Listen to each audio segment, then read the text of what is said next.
Dans cette vidéo, nous allons étudier la convergence de l'intégrale de 0 à plus l'infini d de x sur 1 plus l'exponentielle de x, 1 plus l'exponentielle de moins x. Mais je note ici que pour calculer la primitive de cette intégrale, il est un peu difficile, donc on essaye de la réécrire sous la forme d'une autre fonction. Donc, tout d'abord, on a cette intégrale, c'est égal à l'intégrale de 0 à plus l'infini de l'exponentielle de x d de x sur 1 plus l'exponentielle de x, le tout au carré.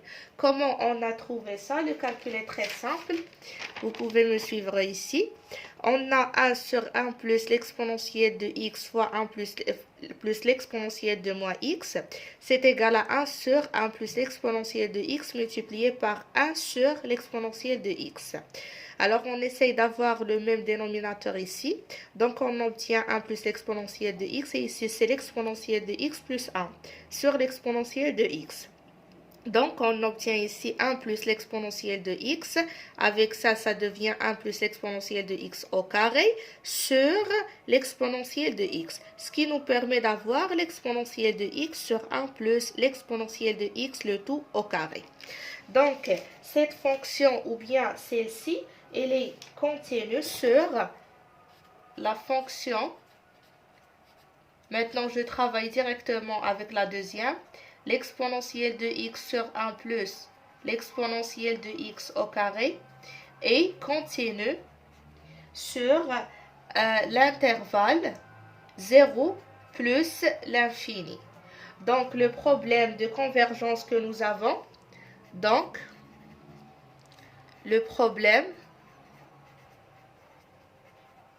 se pose en plus l'infini. D'accord?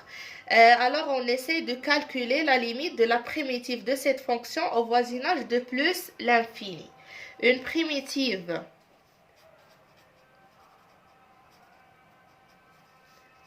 de l'exponentielle de x sur 1 plus l'exponentielle de x au carré et grand f de x qui est égal à moins 1 sur le 1 plus l'exponentielle de x. Alors, comment on a trouvé cette intégrale, ou bien cette primitive, avec un changement de variable?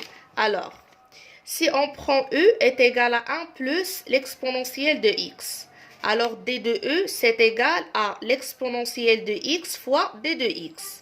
Donc, l'intégrale de l'exponentielle de x, d de x sur 1 plus l'exponentielle de x carré, ça, c'est d de u, donc ça devient d de u sur 1 plus l'exponentielle de x qui est x, donc qui est u, donc sur u carré.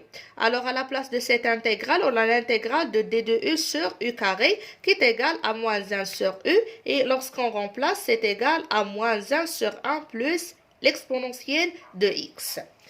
Donc, c'est pour ça qu'on a grand f de x, la primitive, c'est moins 1 sur 1 plus l'exponentielle de x. On passe pour la limite. On a, j'écris ici, la limite au voisinage de plus l'infini de f de x, c'est égal à la limite au voisinage de plus l'infini de moins 1 sur 1 plus l'exponentielle de x. C'est égal, l'exponentielle au voisinage de plus l'infini, c'est plus l'infini. Moins 1 sur plus l'infini, ça fait 0. Donc, ça fait 0 différent de l'infini, alors l'intégrale est convergente. Donc, l'intégrale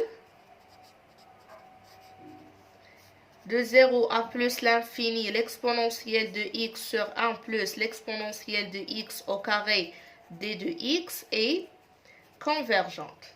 On passe par la suite pour trouver la valeur de cette intégrale. Alors, pour trouver la valeur de l'intégrale de 0 à plus l'infini, l'exponentielle de x sur 1 plus l'exponentielle de x au carré, d de x, c'est égal, on a le problème au voisinage de plus l'infini, donc on calcule la limite lorsque t tend vers plus l'infini de l'intégrale de 0 à t, l'exponentielle de x sur le 1 plus l'exponentielle de x, le tout au carré d de x. Et ça, c'est égal à la limite. Lorsque t tend vers plus l'infini, on a calculé la primitive de cette fonction, c'est égal à moins 1 sur 1 plus l'exponentielle de x entre 0 et t. Donc c'est égal, je continue ici, c'est égal à, lorsque je remplace la limite, lorsque t tend vers plus l'infini, de moins 1 sur 1 plus l'exponentielle de t. Moins, avec le moins, ça fait plus, donc plus 1 sur 1 plus l'exponentielle de 0. L'exponentielle de 0, c'est 1, donc c'est 1 demi. On sait très bien que cette limite, c'est égal à 0 parce que c'est déjà calculé. Donc la valeur de l'intégrale, c'est égal à exactement 1 demi. Et comme ça, on arrive à la fin du premier exercice de la troisième série.